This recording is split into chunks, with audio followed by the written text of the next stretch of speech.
دیکھیے اعوذ باللہ من الشیطان الرجیم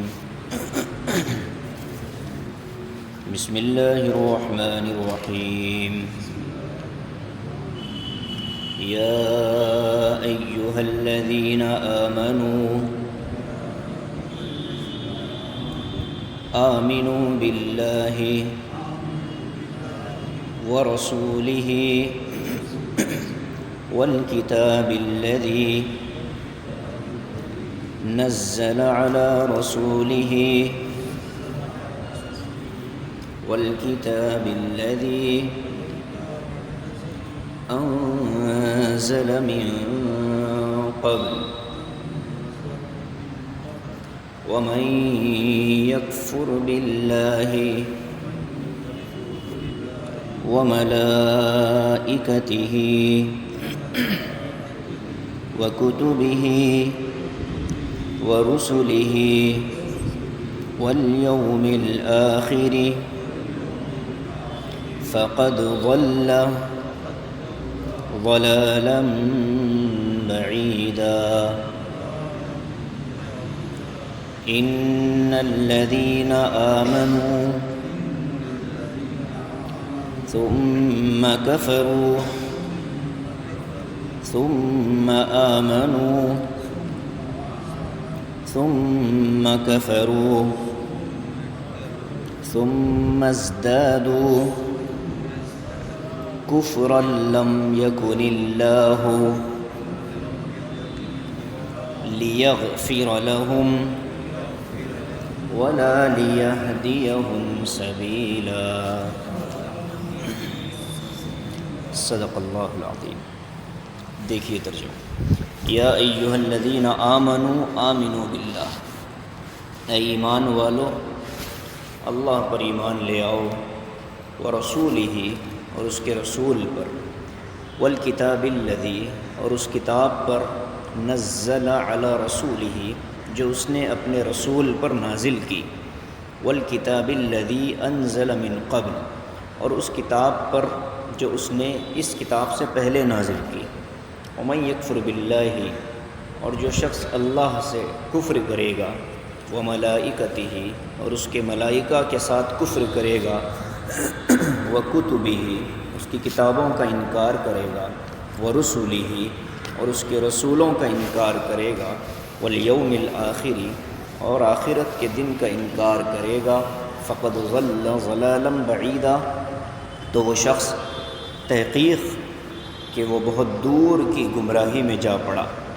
ان الذین آمنوا یقیناً جو لوگ ایمان لے آئے، ثم کفروا پھر انہوں نے کفر کیا، ثم آمنوا پھر ایمان لے آئے، ثم کفروا پھر انہوں نے کفر کیا، ثم ازدادوا کفرا پھر اپنے کفر میں بڑھتے چلے گئے، لم یکن اللہ لیغفر لهم اللہ تبارک و تعالی نہیں ہے کہ وہ ان کی مغفرت کرے گا، ولا لیہدیہم سبیلا اور نہ ہی اللہ تبارک و تعالی ان کو سیدھا راستہ دکھلائے گا۔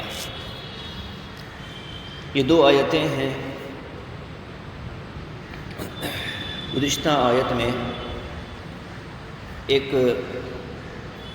عمومی حکم تھا کہ ایمان والو عدل و انصاف قائم کرو، اللہ کے ساتھ عدل، اللہ کے نام پر عدل، گواہی دو تو اللہ کو گواہ بنا کر گواہی دو، چاہے وہ گواہی اپنے خلاف ہو یا ماں باپ کے خلاف ہو یا رشتہ داروں کے خلاف ہو، بہرحال اللہ کے نام پر جو گواہی ہوگی وہ بالکل سچ اور حق پر مبنی ہوگی۔ انصاف کا تقاضا، اب پھر اس میں ان تمام راستوں کو بند کیا گیا کہ جو انصاف سے روکتے ہیں، اور اس میں سب سے پہلی چیز ہے انسان کی عزت اور انسان کی خواہشات نفسانی۔ تو انسانی خواہش کا تدارک کیا گیا، فلا تتبعوا الہوی ان تعدلوا کہ تم لوگ عدل کرنے سے اس وجہ سے نہ رک جاؤ کہ تمہاری خواہشات نفسانی کے خلاف ہوگی، غریب ہو، مالدار ہو، ان تمام چیزوں کو اللہ پاک نے بیان کر کے اب یہ صفت آدمی میں پیدا ہو، عدل انسان میں پیدا ہو، اس کے لیے کس چیز کی ضرورت ہے؟ اب اس اصل اور اس بنیاد کا بیان اللہ تبارک و تعالی اس آیت میں فرماتے ہیں۔ یا ایھا الذین آمنوا آمنوا باللہ، اے ایمان والو آمنوا باللہ، ایمان لے آؤ اللہ پر۔ ظاہر ہے کہ ایمان والوں ہی کو ایمان لانے کو کیوں کہا جا رہا ہے؟ بہت سارے حضرات اس آیت کو بطور دلیل پیش کرتے ہیں اپنے اپنے بیانات میں، علماء بھی، غیر علماء بھی، اور بہت سی دفعہ اپنی مرضی کی تفسیر بھی کر بیٹھتے ہیں۔ ایک جگہ ہم نے خود اپنی آنکھوں سے کانوں سے سنا، ایک نوجوان بات کر رہا تھا مغرب کے بعد، تو اس نے یہ آیت پڑھی، یا ایھا الذین آمنوا آمنوا باللہ۔ اللہ فرماتے ہیں کہ ایمان والو ایمان لے آؤ۔ ایمان لے آنے کا مطلب یہ ہے کہ دعوت کے کام میں جڑو۔ تو یہ اپنی مرضی کی جو تفسیر ہوتی ہے، اللہ کے رسول نے فرمایا کہ جہنم میں اپنا ٹھکانہ بنا لو۔ قرآن کریم نازل کرنے والی ذات اللہ کی ہے، سمجھانے والی ذات نبی کریم صلی اللہ علیہ وسلم کی ہے، اور حضور سے سب سے پہلے سمجھنے والی جماعت حضرات صحابہ کی ہے۔ ان حضرات نے اس کا جو مطلب بتلایا ہے وہی معتبر ہوگا، وہی قابل قبول ہوگا۔ اب اس آیت کا مطلب کیا ہے؟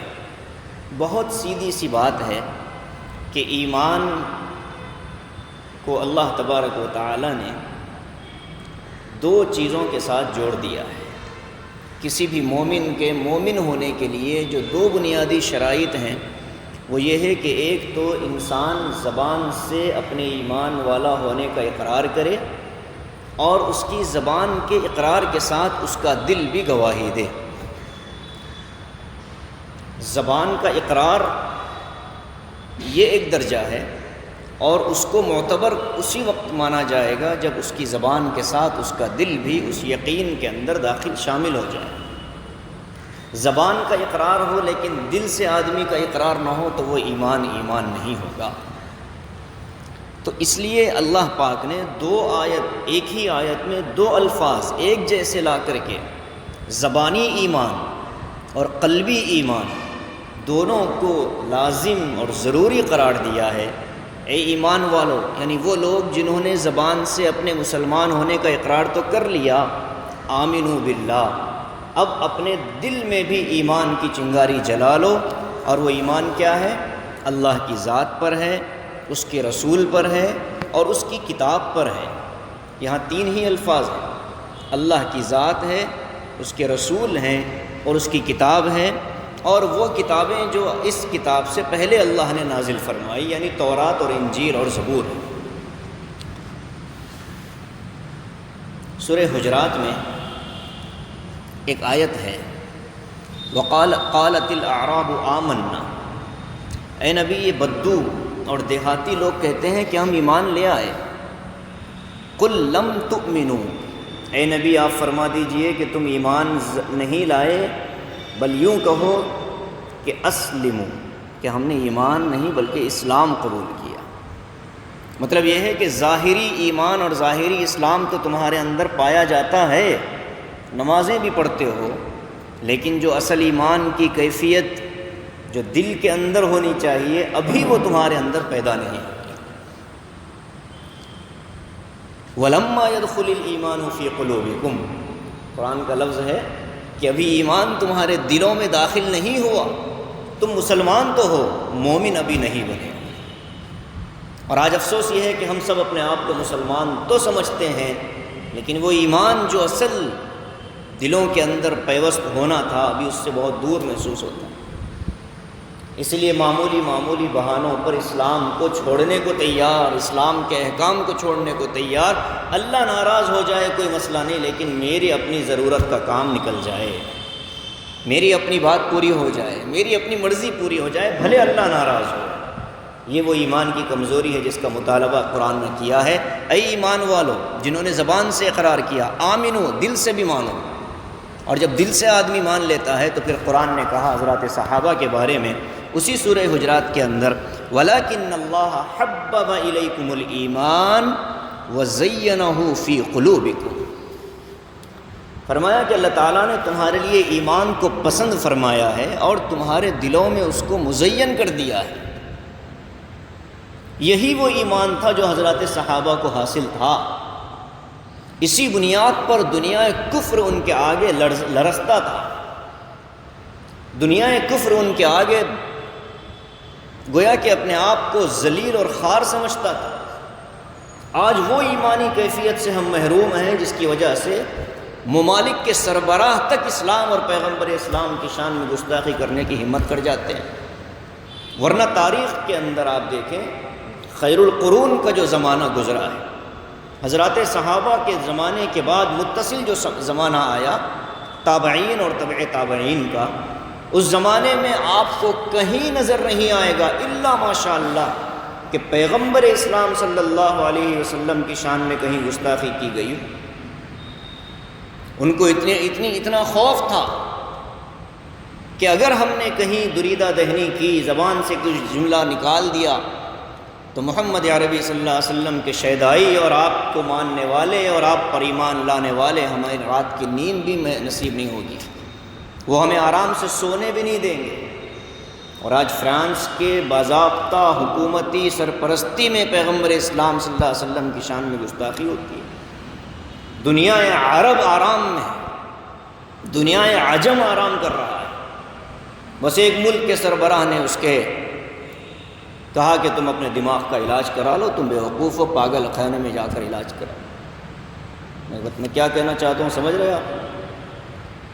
نہیں سمجھ رہے؟ کہاں رہتے ہو بھائی؟ کس دنیا میں زندگی گزارتے ہو؟ فرانس کے صدر نے باضابطہ پیغمبر اسلام صلی اللہ علیہ وسلم کی شان میں گستاخی کی گزشتہ کل۔ وہ ایک نوجوان تھا جس نے اپنے ٹیچر کو جہنم بھیجا، اس کا ایمان تھا، شہید بھی ہو گیا۔ اور ایک یہاں یو پی کے انتصار صاحب ہیں، نوکری کے چکر میں داڑھی ذبح کر دی انہوں نے۔ دیکھ رہے دو پہلو، یورپی مغربی یورپ کا ایک ملک ہے، وہاں ایمان پر اتنا مضبوط کہ جان دے دی اس نے، اور یہاں چونکہ پیدائشی مسلمان ہیں پیغمبر اسلام صلی اللہ علیہ وسلم کی سنت کو ذبح کر دیا محض نوکری بچانے کی خاطر۔ یہ دو مسلمانوں کی شکلیں ہیں، دنیا دیکھ رہی ہے، دنیا کی نگاہوں کے سامنے یہ دونوں پہلو ہیں، دونوں چہرے ہیں۔ ایک وہ ہے جس نے اسلام پر اور پیغمبر اسلام پر اپنی جان کو قربان کیا، اور دوسرا وہ ہے جس نے پیغمبر اسلام کی سنت کو اپنے آپ پر قربان کر دیا۔ قرآن کہتا ہے ایمان والو ایمان لاؤ، وہ جو زبان سے کلمہ پڑھ رہے ہو اور اپنے آپ کو مسلمانوں کی فہرست میں شامل کر رہے ہو، یہ کافی نہیں ہوگا، بلکہ تمہارے اندر کا ایمان اللہ کو مطلوب ہے۔ دنیا کا ہر نقصان برداشت ہے، اوپر ہی اللہ نے کہا وَلَوْ عَلَىٰ أَنفُسِكُمْ، اگرچہ کہ تمہارے خلاف گواہی ہو، تمہارے ماں باپ کے خلاف گواہی ہو، تمہارے رشتہ داروں کے خلاف گواہی ہو، اللہ کے حکم کو نہ توڑا جائے، اس کے حق کو نہ بدلا جائے۔ یہاں نیچے صراحت کے ساتھ فرمایا جا رہا ہے کہ زبانی ایمان اللہ کے پاس کافی نہیں، قلب کی کیفیت اور ایمان سے اپنے دل کو منور کرنا یہ شرط ہے۔ ورنہ زبان سے مسلمان تو پیغمبر اسلام صلی اللہ علیہ وسلم کے زمانے میں منافق بھی پائے جاتے تھے، جو کہتے تھے کہ ہم مسلمان ہیں، اور کفار کے پاس جو کہتے تھے کہ ہم تمہارے ہیں۔ اور قرآن نے ان کے بارے میں آگے کہا لا الہ ہؤلاء ولا الہ ہؤلاء، نہ وہ مسلمانوں کے ہیں نہ وہ کافروں کے ہیں، وہ درمیان کے ہیں۔ ابھی اگلی آیت کے بعد پورے 2 صفحے اللہ پاک نے منافقین پر حملہ کیا ہے، اور ان پر جو ہے اللہ نے اپنے غصے کو اور اپنے غضب کو اور ان کو ڈرایا ہے، تنبیہ کی ہے۔ تو زبانی ایمان تو بہت سارے لوگوں کا ہے، لیکن جیسے ہی دسہرہ آ گیا تو وہی پوجا کی سرئی سر پر رکھ کر چاہے حج کمیٹی کے چیئرمین ناچیں، چاہے ریاست کا نائب کیا کہتے ہیں وزیر داخلہ ناچے، ایمانی تقاضوں کے خلاف یہ جب کام کرتے ہیں تو ہم اپنے آپ کو شرمندگی سے سر چھپانے کی جگہ نہیں پاتے۔ کبھی آپ نے کسی غیر مسلم قائد کو دیکھا کہ مسجد میں آ کر اس نے نماز پڑھی ہو؟ ہاں اکا دکا نے پڑھی ہوں گی، لیکن وہ نماز نہیں، وہ ٹھیک کھڑے رہے۔ بابو نے بھی کیا، جگن نے بھی کیا، لیکن جس طریقے سے ہمارے یہ دو نکمے ہر مندر اور پجاری اور گنیش کے آگے جا کر کے جو کفریہ اور شرکیہ اعمال کرتے ہیں، اس کا کہاں سے جواز نکلتا ہے؟ اے ایمان والو، ایمان دل میں لاؤ۔ اس کا یہ مطلب بھی نہیں کہ بعض افراد یہ بھی ہیں وہ نماز تو دل کی ہونی چاہیے، آدمی کا دل مطمئن ہو، باقی سب کچھ جائز، یہ بھی تقاضا، یہ بھی خلاف ہے اس آیت کے۔ اے ایمان والو یعنی ظاہراً بھی مسلمان ہو، ایمان میں داخل ہو جاؤ دل کے اعتبار سے بھی۔ اللہ نے دروازہ بند کر دیا کہ صرف دل میں ایمان لانا اور زبان سے اقرار نہ کرنا اور ایمان کے تقاضوں پر نہ چلنا یہ بھی کافی نہیں ہے۔ جب آتے ہو تو پورے ادھر آ جاؤ، نہیں آتے ہو پورے باہر نکل جاؤ، دروازے پر کھڑے ہو کر کبھی ادھر کبھی ادھر، یہ اللہ تبارک و تعالیٰ کو ہرگز پسند نہیں۔ ایسے لوگوں کی سزا کافروں سے بھی زیادہ سخت اللہ نے تیار کر رکھی ہے۔ مسلمانوں میں آتے ہیں تو ہماری بات کرتے ہیں، ان کے پاس جاتے ہیں تو ان کی بات کرتے ہیں۔ اللہ کو ایسے دوغلے اور منافق چہرے بالکل پسند نہیں ہیں۔ یا ایھا الذین آمنوا آمنوا باللہ، اے ایمان والو ایمان میں داخل ہو جاؤ، قلب کے اعتبار سے، دل کے اعتبار سے، باللہ اللہ کی ذات پر۔ پہلا شرط ہے ایمان اللہ کی ذات پر، صرف ذات نہیں بلکہ اللہ کی ذات اور اس کی تمام صفات کو ماننا پڑے گا۔ اگر کوئی آدمی یہ سمجھتا ہے کہ بیماری اللہ نے دی ہے، شفا نہیں دے پاتا، اس کا ایمان ختم۔ اگر کوئی یہ سمجھتا ہے کہ اللہ پاک حالات لاتا ہے لیکن حالات بدلنے پر قادر نہیں ہے، اگر کسی کے دل میں یہ بات ہے تو اس کا ایمان ختم، اس لیے کہ اللہ کی صفات کا انکار ہو رہا ہے۔ روزی روٹی اللہ کے قبضے میں ہے، اگر کسی کو اس میں شک بھی پیدا ہو جائے اس کا ایمان ختم۔ باللہ اللہ کی ذات پر ایمان سے مراد ہے اللہ کی ذات اور صفات کے ساتھ ایمان لانا۔ ایک جماعت ہے معتزلہ کی، شیعوں کا ایک گروہ ہے، وہ اللہ کی ذات پر تو ایمان لاتا ہے، اللہ کی صفات پر ایمان نہیں لاتا۔ اسی لیے امام ولی اللہ محدث دہلوی رحمۃ اللہ علیہ نے لکھا ہے کہ جو آدمی اللہ کی ذات پر تو ایمان لائے لیکن صفات کا انکار کرے یا صفات میں شک پیدا کر دے، اس آدمی کا ایمان نہیں ہوگا۔ ورسولہ، اس کے رسول پر بھی ایمان لے آئے۔ غیر مسلم سوال کرتے ہیں کہ اللہ کی ذات پر ایمان تو سمجھ میں آتا ہے لیکن رسول پر ایمان کی کیا ضرورت ہے؟ ابھی پڑوسی ملک میں اس طرح کا ایک فتنہ بیٹھا ہوا جس کا نام ہے جاوید احمد غامدی، جو بالکل کلین شو ہوتا ہے اور بہت سارے لوگ اس کے ویڈیوز دیکھتے رہتے ہیں۔ اس کا یہی مسئلہ ہے، وہ یہ کہتا ہے کہ پیغمبر اسلام صلی اللہ علیہ وسلم پر ایمان لانا ضروری نہیں ہے۔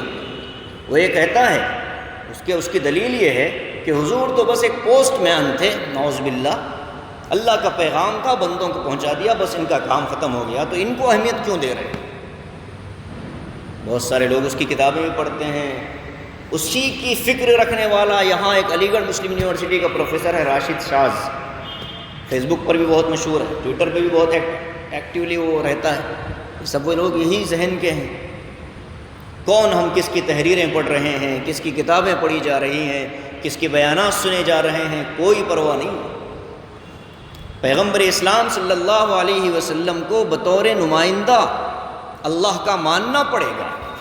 اللہ نے بھیجا ہے بندوں کی ہدایت کے لیے، ایمان لانا پڑے گا۔ معصوم ہیں، ایمان لانا پڑے گا۔ امانت دار ہیں، ایمان لانا پڑے گا۔ ورنہ اگر پیغمبر اسلام صلی اللہ علیہ وسلم کی ذات کو درمیان میں شک کے دائرے میں لایا گیا خدا نخواستہ، تو آنے والی قرآن اور اللہ کے احکام پھر کہاں محفوظ رہیں گے؟ اس لیے اللہ نے اپنے نام کے ساتھ نبی کے نام کو جوڑ کر، اپنی ذات پر ایمان کے ساتھ رسول پر ایمان کو جوڑ کر دنیا انسانیت کو یہ پیغام دیا ہے کہ اللہ پر بھی ایمان، رسول پر بھی ایمان شرط ہے۔ کوئی اللہ کو مانے رسول کو نہ مانے، بھائی یہودی اللہ کو نہیں مانتے تھے، یہودی تو اللہ کو مانتے تھے اختلاف تو رسول کی ذات پہ تھا، اور اللہ نے کہا کہ سب کے سب ولا الضالین ہیں، غیر المغضوب علیہم ولا الضالین، گمراہ ہیں۔ یہودی اللہ کو مانتے تھے، کہتے تھے نحن ابناء اللہ و احباؤہ، وہ کہتے تھے کہ ہم اللہ کے پسندیدہ ہیں، ہم اللہ کے بیٹے ہیں، ہم اللہ کے محبوب ہیں، اللہ کو مانتے تھے، صفات کو مانتے تھے۔ ان کا اختلاف تو رسول کے ساتھ تھا۔ اگر اس زمانے میں کوئی یہودی اللہ کو مان کر رسول کو نہ ماننے کی وجہ سے ولا الضالین ہے، آج دنیا کے اندر بھی اگر کوئی اللہ کو مانے اور رسول کو نہ مانے تو وہ بھی ولا الضالین ہے۔ برملا کہنا پڑے گا، اقرار کرنا پڑے گا۔ والکتاب الذی نزل علی رسولہ، تیسری چیز ہے کہ اس کتاب یعنی قرآن کریم پر بھی ایمان لے آؤ کہ جس کو اللہ نے اپنے رسول پر نازل کیا ہے۔ قرآن نازل کیا گیا ہے اللہ کی طرف سے رسول پر، یہ سند ہے، یہ وہ سند ہے جس کا کوئی انکار نہیں ہو سکتا۔ والکتاب الذی انزل من قبل، اور ان کتابوں پر بھی کہ جو اس کتاب سے پہلے اللہ نے نازل فرمائے۔ لفظ پر غور کریں، پہلی کتابیں کئی کتابیں تھیں نا، تورات تھی، انجیل تھی، زبور تھی، کتب کہنا چاہیے لیکن اللہ نے کتاب کہا۔ کیا مطلب ہے اس کا؟ اس کا مطلب یہ ہے کہ پیغمبر اسلام صلی اللہ علیہ وسلم جو کتاب لے کر کے آئے ہیں، آپ جو دین لے کر کے آئے ہیں، وہ دین اسی دین کا حصہ ہے جو پچھلے انبیاء لے کر کے آئے ہیں۔ وہ بھی اسلام تھا، یہ بھی اسلام ہے۔ حضرت ابراہیم کا جو دین تھا، نبی کریم صلی اللہ علیہ وسلم کا بھی طریقہ کار میں تھوڑا سا فرق ہے، لیکن جو بنیادی نقطہ تھا لا الہ الا اللہ، وہ بالکل ہر نبی کی کتاب کی تعلیم تھی۔ اس مناسبت سے قرآن کو بھی کتاب کہا اور پچھلی 3 کتابوں کو ملا کر ایک کتاب کہا، مضمون کی مناسبت اور یکسانیت کی وجہ سے کہ تینوں کا مضمون بلکہ چاروں کا مضمون ایک ہی تھا، حالات کے حساب سے اس کے اندر تبدیلی کی گئی۔ وَمَن يَكْفُرْ بِاللَّهِ، اور جو آدمی انکار کرے، کفر کرے اللہ کے ساتھ، وَمَلَائِكَتِهِ، ایمان کے اندر ملائکہ کو داخل نہیں کیا گیا تھا پہلے، لیکن کفر کے اندر ملائکہ کو داخل کیا جا رہا ہے۔ کیا مطلب؟ مطلب یہ ہے کہ اللہ کی ذات پر جب ایمان لا رہے ہیں، اللہ کی صفات پر جب ایمان لا رہے ہیں، تو اللہ کی ایک صفت ہے صفت خلق، اللہ خالق ہیں۔ اللہ نے جن جن مخلوقات کو پیدا کیا ہے ان مخلوقات کو ماننا ہے۔ ملائکہ پر ایمان، یعنی ملائکہ اللہ کی مخلوق ہیں، ہمیں ان پر ایمان رکھنا پڑے گا، فرشتوں پر ایمان لانا پڑے گا۔ اگر کوئی آدمی یہ کہے کہ اللہ کو تو مانوں گا، رسول کو تو مانوں گا، قرآن کو تو مانوں گا، آخرت کا انکار کر دوں گا اور اسی طریقے سے ملائکہ کا انکار کر دوں گا، تو پھر اس آدمی کا ایمان معتبر نہیں مانا جائے گا۔ یہ ایمان کی اساسی آیتوں میں ایک آیت ہے۔ حضرت مولانا شیخ ادریس صاحب کاندھلوی رحمۃ اللہ علیہ نے لکھا ہے کہ اس آیت پر اگر گفتگو کرنے بیٹھیں تو کئی گھنٹے نکل جائیں گے، آیت کا حق ادا نہیں ہو پائے گا۔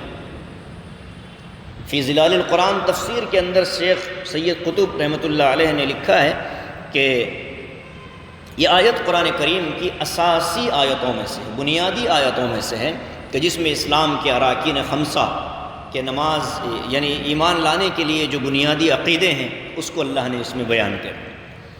وَمَن يَكْفُرْ بِاللَّهِ وَمَلَائِكَتِهِ، جو آدمی اللہ کے ساتھ کفر کرے گا، انکار کرے گا، وَمَلَائِكَتِهِ، اور اللہ کی ذات کا انکار، اللہ کے ملائکہ کا انکار کرے گا، وَكُتُبِهِ، اب یہاں جمع کر دیا گیا، کتابوں کا انکار کرے گا۔ کوئی ممکن ہے یہودی یہ کہہ سکتا تھا کہ تم نے کہا کتاب پر ایمان لاؤ، ہم تو تورات پر ایمان لے آئے، پھر ہمیں کیوں غلط کہا جا رہا ہے؟ نہیں، بلکہ تمہیں انجیل پر بھی ایمان لانا تھا، اور جیسے تم نے تورات پر ایمان لایا ایسے ہی تمہیں قرآن پر بھی ایمان لانا تھا۔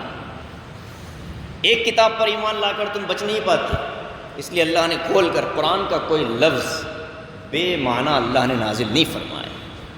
وَكُتُبِهِ، جتنی کتابیں اللہ نے نازل کی، ہاں عمل کے لیے قرآن کریم اس دور کی کتاب ہے۔ یہ آیت پڑھ کر سن کر کوئی ممکن ہے یہودی یا نصرانی عیسائی یہ کہے کہ کہ جب قرآن خود کہتا ہے کہ پرانی کتابوں پر ایمان لاؤ تو مسلمان انجیل اور تورات پر ایمان کیوں نہیں لاتے؟ وہ یہ سوال کرتے بھی ہیں، آریہ سماجیوں نے بھی کیا، مہندر پال آریہ نے مجھ سے خود کیا تھا۔ تو ایمان لانا اور عمل کرنا دو الگ الگ چیزیں ہیں۔ اس زمانے میں جب تورات نازل کی گئی تھی، اس زمانے میں جیسے اتری ہمیں ایمان ہے کہ وہ یقیناً اللہ کی طرف سے آئی۔ انجیل جیسے نازل ہوئی ہمیں ایمان ہے کہ وہ ایسے ہی اللہ نے نازل کی۔ زبور پر بھی ہمیں ایمان ہے کہ اللہ نے بھیجی حضرت داؤد علیہ السلام پر، لیکن عمل کے لیے اب ہمارے پاس نہ انجیل ہے، نہ زبور ہے، نہ تورات ہے، اب ہمارے لیے اللہ نے قرآن بھیجی ہے، ہم قرآن پر عمل کرتے ہیں۔ ایمان کے اعتبار سے وہ کتابیں ہیں، عمل کے اعتبار سے قرآن ہے، یہی جواب اس کا ہے۔ وَرُسُلِهِ، جتنے انبیاء آئے، رسول آئے حضرت آدم سے حضرت عیسیٰ تک، اور پھر آخری رسول حضرت محمد صلی اللہ علیہ وسلم، ان تمام رسولوں پر ایمان۔ والیوم الآخری، انکار، آخرت کا انکار کر دیں، آخرت کے کسی چیز کا انکار کر دیں۔ بہت سارے لوگوں کو تکلیف ہوتی ہے جنت پر جہنم پر کہ اللہ پاک نے بنایا کہ نہیں بنایا۔ بہت سارے لوگوں کو قبر کے عذاب پر اعتماد نہیں ہوتا، یقین نہیں ہوتا کہ عذاب قبر وبر کوئی چیز نہیں ہے، بس سیدھے۔ بہت سارے لوگ غیر مسلموں کا عقیدہ ہے، لوگ اچھے لوگ مرتے ہیں تو وہ واپس آتے ہیں، آ کر کے کسی اور اچھے چیزوں کے اندر ان کی روح گھس جاتی ہے، خراب مرتے ہیں تو خراب چیزوں میں ان کی روح گھس جاتی ہے۔ حضرت نانوتوی رحمۃ اللہ علیہ سے آریہ سماج کا جو بانی تھا دیانند سرسوتی، اس نے سوال کیا تھا کہ قرآن کریم میں اللہ نے کہا ہے کہ آخرت قبر کا جو مرحلہ تھا، تو اس نے کہا کہ مسلمان قبر کے بارے میں، برزخ کے بارے میں جو عقیدہ رکھتے ہیں کہ عذاب ہوگا یا نہیں ہوگا، ہمارے مذہب ان کے دھرم میں، ویدک دھرم کے اندر چونکہ مردے کو جلایا جاتا ہے اور مسلمانوں کے اندر مردے کو دفنایا جاتا ہے، تو اس کی عقلی توجیہ کیا ہے؟ جلا دینے سے اس کے جراثیم مر جاتے ہیں۔ اس نے کہا کہ اور اس طرح کی چیزیں ہوتی ہیں اور اس سے انسانیت کو نقصان نہیں ہوتا۔ تو حضرت نانوتوی نے اسی وقت یہ کہا تھا کہ اسلام نے زندگی میں بھی انسانوں کی قدر سکھائی ہے اور مرنے کے بعد بھی انسانوں کی قدر سکھائی ہے، اور یہ کہا حضرت نے کہ دیکھو کسی چیز کو، کسی انسان کو 5 فٹ زمین میں دفنا دیا جائے، اب اس کا معاملہ مٹی دیکھے گی، اب وہ گل بھی جائے، پھڑ بھی جائے اور اس کے اندر سے تعفن بھی نکلے، مجال ہے کہ جو کوئی بدبو اوپر آئے، لیکن تمہارے مردے کو تو تم پورا جلنے تک نہیں رکتے بلکہ اس کو درمیان ہی میں چھوڑ کر چلے جاتے ہو۔ کبھی کسی کی ناش کوئی کھینچ کر بازار میں لے آتا ہے، کوئی کتا کھینچ کر بازار میں لے آتا ہے، اور اس سے جو بدبو پھیلتی ہے اور اس سے جو جراثیم آتے ہیں، اس کا کیا جواب ہے؟ یہ حضرت نانوتوی کا دماغ تھا کہ حضرت نے قرآن بھی نہیں پیش کی، حدیث بھی نہیں پیش کی، اسی کے سوال کو اسی پر پلٹا دیا۔ اس نے یہ سوال حضرت نانوتوی سے کیا تھا کہ یہ کون سی عقل مندی ہے کہ کافر نے 40 سال کفر کیا، اس کی عمر اگر 60 سال ہو، بلوغت کے 15 سال، تو 45 سال ایک کافر نے کفر کیا، تو اس کی سزا میں ہمیشہ کی جہنم کیوں ہے؟ واقعی سوال چکرا دینے والا ہے۔ بھئی سزا تھوڑی تو اس کی جرم چھوٹا تو سزا بھی چھوٹی ہونی چاہیے، لیکن حضرت نانوتوی نے اس کو جواب دیا کہ اصل معاملہ تمہاری عقل کا ہے۔ چور کتنے منٹ میں چوری کرتا ہے؟ حضرت نے اس سے پوچھا تو وہ خاموش ہو گیا۔ حضرت نے کہا قاتل کتنی دیر میں قتل کرتا ہے؟ تو وہ خاموش ہو گیا۔ زانی کتنی دیر میں زنا کرتا ہے؟ خاموش ہو گیا۔ تو حضرت نے کہا چور جب چوری کرتا ہے تو اس کی سزا مقدمہ عدالت چلا کر کے جرم کے ثبوت کے بعد کئی سال تک جیل بھیج سکتی ہے، اور قاتل کو قتل کے بعد زندگی بھر کی سزا یا کبھی موت کی سزا عدالت سنا سکتی ہے۔ اس کی جو وجہ تم مجھے بتلاؤ گے، تمہارے سوال کے جواب میں میں بھی وہی وجہ بتلاؤں گا۔ ڈھونڈتا رہے گا اب وجہ ہو، کیونکہ ہر چیز کو عقل کے پیمانے پر سوچنے کی جو بیماری لوگوں کو لگ جاتی ہے، اس سے لوگ بہت بگڑ جاتے ہیں۔ دنیا میں جتنے بھی عقل مند، ذہین، پڑھے لکھے لوگ گمراہ ہوئے، اس کی وجہ یہی تھی کہ اپنی عقل کو سب کچھ سمجھ لیا تھا، اپنے دماغ کو سب کچھ سمجھ لیا تھا، پھر قرآن کی کسی آیت ان کے دماغ میں نہ گھسے تو پھر اس آیت کے خلاف کوئی بات کہہ دی، اس آیت کے یا حدیث کا انکار کر دیا، یہی کچھ ہوتا آیا ہے۔ تو بہرحال آخرت کے بارے میں بھی ایمان ضروری ہے۔ اگر کوئی آدمی اللہ کا انکار کرے یا کفر کرے، ملائکہ کے ساتھ کفر کرے، اس کی کتابوں کے ساتھ کفر کرے، اس کے رسولوں کے ساتھ کفر کرے، یا آخرت کے ایک دن پر عدم اطمینان کا اظہار کرے، یا آخرت کے کسی معاملے کے ساتھ کفر کرے، فقد ضل ضلالا بعیدا، اور دور کی گمراہی میں جا پڑا، اب واپس نہیں آ سکتا۔ اس لیے کفر سے برات بھی ضروری ہے۔ اللہ کے نبی نے فرمایا جددوا ایمانکم، اے لوگو اپنے ایمان کی تجدید کر لیا کرو۔ کیا کرنا ہے؟ بس لا الہ الا اللہ پڑھتے رہا کرو، بقول لا الہ الا اللہ، بقول لا الہ الا اللہ، لا الہ الا اللہ پڑھتے رہو، ایمان تازہ ہوتا رہے گا، ایمان بچتا رہے گا۔ ایک حدیث میں فرمایا ہے کہ جو آدمی جھوٹی گواہی دے گا یا اللہ کے نام پر قسم کھائے گا، اللہ کے نام پر قسم کھائے یا جھوٹی قسم کھائے، فوراً اس کو لا الہ الا اللہ پڑھنا چاہیے کہ اگر میرا ایمان نکل بھی گیا، میرا ایمان سلب بھی ہو گیا، تو لا الہ الا اللہ پڑھنے کی برکت سے میں دوبارہ ایمان میں آ جاؤں گا۔ اب آگے کی جو آیت ہے، ان الذین آمنوا ثم کفروا ثم آمنوا ثم کفروا، کتنا سنتے ہوئے کتنا اچھا لگتا ہے۔ جب حرم کے ائمہ یہ آیت پڑھتے ہیں تو سنتے ہوئے طبیعت لگتی ہے کہ واقعی قرآن، انہی آیتوں کو دیکھ کر بعض کم وقتوں نے کہا کہ قرآن میں بھی میوزک ہے، قرآن میں بھی شاعری ہے، سمجھ رہے؟ تو اس لیے قرآن کا ایک نظم ہے، قرآن کا ایک انداز ہے۔ ان الذین آمنوا، یقیناً جن لوگوں نے ایمان قبول کیا، ثم کفروا، پھر کفر کیا یعنی مرتد ہو گئے۔ ایمان لانے کے بعد کفر کا مطلب کیا ہوتا ہے؟ مرتد ہونا۔ ثم آمنوا، پھر ان کو اللہ نے توفیق دی، توبہ کی، پھر ایمان میں آ گئے۔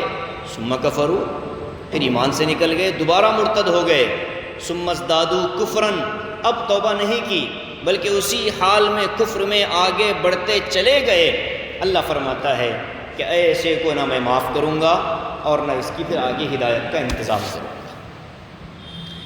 ارتداد بہت خطرناک چیز ہے، ایمان لانے کے بعد کفر اختیار کرنا یہ بہت سنگین جرم ہے۔ اس لیے ایسے لوگوں کو جن کو ارتداد کا اندیشہ، اس وقت امت کو ارتداد ہی کا سب سے بڑا خطرہ ہے، کب کیا ہو جائے کوئی نہیں جانتا۔